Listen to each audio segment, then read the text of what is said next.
તાલુકામાં પણ કામ કર્યું છે। તાલુકા પંચાયતમાં 2 ટર્મ હતો, જિલ્લા પંચાયતમાં 1 ટર્મ પ્રમુખ હતો, ભારત સરકારમાં NCLમાં હું ડાયરેક્ટર હતો, ધારાસભ્ય તરીકે પણ આ લગભગ 2.5-3 વર્ષ કામ કર્યું, અનુભવ લીધો, બીજા સિનિયર લોકોને એમના કામ જોયું, એમની સાથે કામ કર્યું, ઘણું બધું 2.5-3 વર્ષમાં ખૂબ શીખવાનું મળ્યું।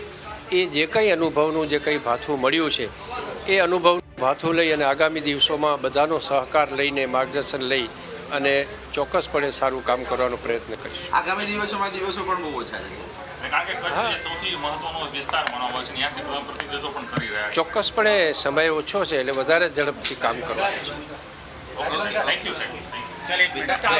સાહેબ।